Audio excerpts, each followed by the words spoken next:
What is going on, people? My name is Ellis, aka Ellis the Kid, and today I'm going to show you that R&B chord progression that you just heard. Today I've chosen to play it on an acoustic guitar, but you can play it on an electric guitar in the exact same way and it should sound just as good. I will be showing you the voicings that I use and the embellishments that I play in between each chord. And if you're unfamiliar with these chord voicings, again, practicing slowly, you'll just become more familiar with the transitions and more comfortable with the transitions over time.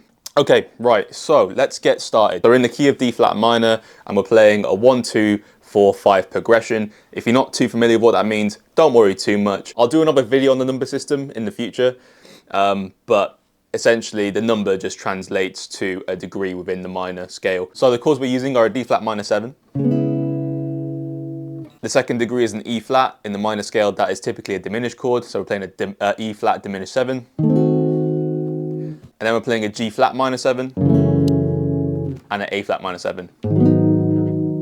So that's it, 4 simple chords, okay? But we're gonna spice it up. Okay, so as I mentioned, we're starting on a D flat minor 7. Okay, so to play a D flat minor 7, the voicing's on screen now. We're taking our first finger and we're barring 5 strings down from the A string, and we're playing that on the 4th fret. Okay, then our ring finger goes on the 6th fret of the D string, and finally our middle finger goes on the 5th fret of the B string.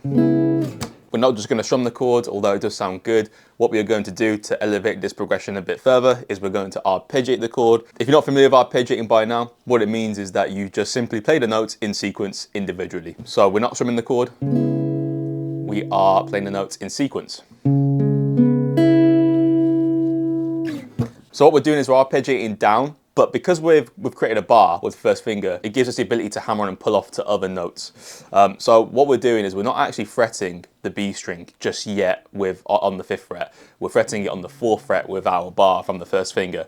So what we're doing is we're arpeggiating down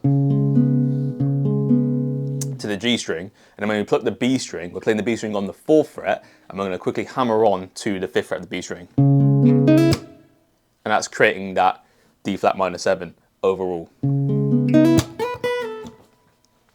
Okay, so that's what that sounds like. As soon as we played that, we're playing a quick embellishment on the high E string, and all that is you are playing the high E string on the 5th fret, sliding up to the 7th fret, playing that twice and sliding back to the 5th fret.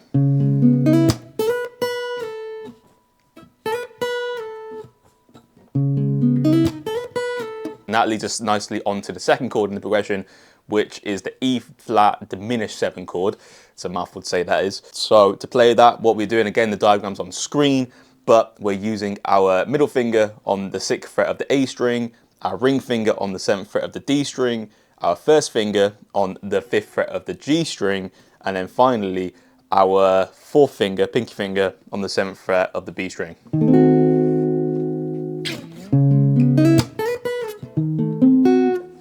Again, we're arpeggiating that chord down to the B string. And as soon as we play the B string, we're playing this embellishment here. So if we play it slowly, we arpeggiate it down to the B string. We play the B string one more time and instantly slide up to the 9th fret. And while we're on the 9th fret, we quickly slide to the 10th, back to the 9th, and land on the 7th. And then to finalize that little embellishment section, we then hammer on back to the 9th fret of the B string. When you play the B string, you could reposition and play it that way. It's whichever is more comfortable for you. So you've got 2 methods there. Arpeggiate down to the B string, play the B string one time and slide up, or reposition and hammer on. I feel like the hammer on route is easier, but if you get comfortable with the sliding route, then it'll make the whole flow of the progression seem a lot smoother. Up to you, not a huge difference. Okay, so the next chord in the progression, like I said earlier, is a G flat minor 7. The voicing is on screen now. It's a root 6 voicing of a minor 7 chord.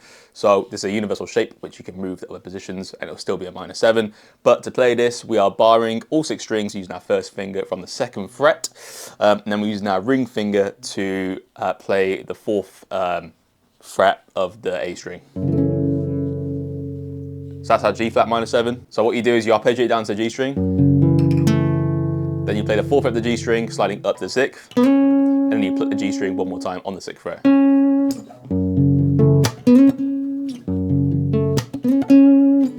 That's what that sounds like. Then we slide up 2 frets, and we're now playing it A flat minor 7. So we're using the same voicing as a G minor 7, the one where we bar all 6 strings. So you move that whole position up just 2 frets. So that's the A flat minor 7. Voicing's on screen now, but you should already be familiar with this at this point. Again, arpeggiate down to the G string. And then what we do this time around is we play the embellishments on the B string from the 5th fret sliding up to the 7th fret. So it's the same pattern from the G flat minor 7 where we play the fret, slide up 2 frets higher, and then we play the string following the slide. Adds a little bit of vibrato on there as well, just makes it sound a bit nicer overall. And then we're back to the start of the progression. So we're back on the D flat minor 7. But this time around we play the embellishments on the E flat minor 7, sorry, the E flat diminished 7, slightly different, okay? So the D flat minor 7 is the standard.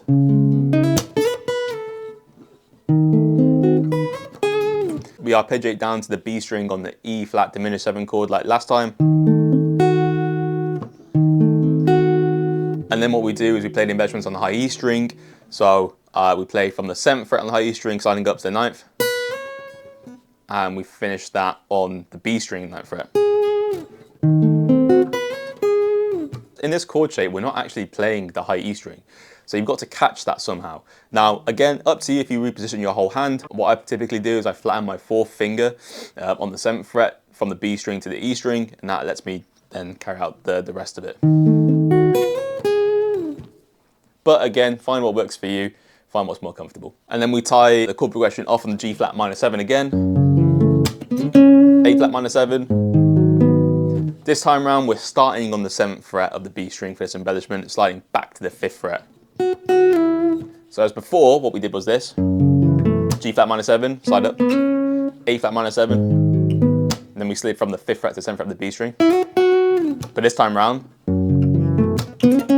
G flat minor 7, starting on the 7th fret of the B string, sliding back to the 5th. It's a minor detail that we're changing there, but in terms of like resolving the progression, it just adds so much more. It just sounds more resolved. Then what we do is we cycle through those chords one more time and we change the embellishments up again. So this time we're changing the embellishments on the D flat minor 7. And feel free to get creative with this. I change this up every single time I play it. Don't think, oh, I must stick to what Ellis is saying. Feel free to change these embellishments up and play what sounds good to you. That's what music is, yeah? Get creative with it. Always get creative with it. Okay, so this time around, we're playing the D flat minor 7, we're arpeggiating down to the B string.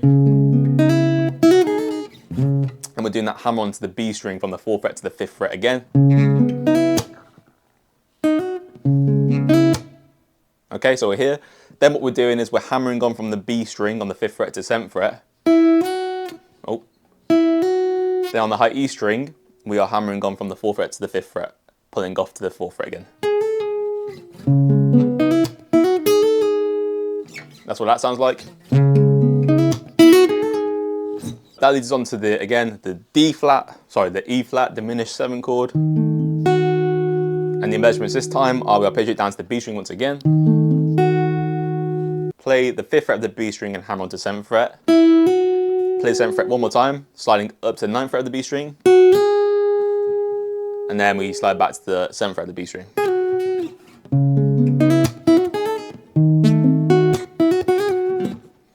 Okay, and then we simply end the progression playing the G flat minor 7 again. Same embellishments as before. A flat minor 7. And then we play the slides that we did from the first time round on the A flat minor 7. So we slide from the 5th fret of the B string to the 7th fret, back to the 5th fret, and then we end on a D minor 7 chord. And that's it, guys. That's it for this progression. The chords that we use in R&B, these are fairly standard. What makes it difficult is the embellishments in between. That usually ramps up the difficulty quite a lot. But what I want you to do is stick with it, practice those embellishments slowly, and then build the speed up over time. What's going to happen is you're going to get more comfortable playing the chords. 2, you're going to get more comfortable playing the embellishments. And 3, you're going to improve your overall flow in terms of transitions as a player. So stick with it, be patient, and it will come over time. What I also want you to do, and keep this in mind with anything that I show you on this channel, is get creative with your own embellishments. I want you to add your touch, your personal feel, and your ability to this progression. So, like I said, I've given you a walkthrough of the suggested embellishments, but what I want you to do is switch it up. So guys, that's going to conclude this video. If you liked it, make sure you give it a thumbs up. Let's aim for 25 likes on this video. You guys always come through with the likes, so I really appreciate the support you show.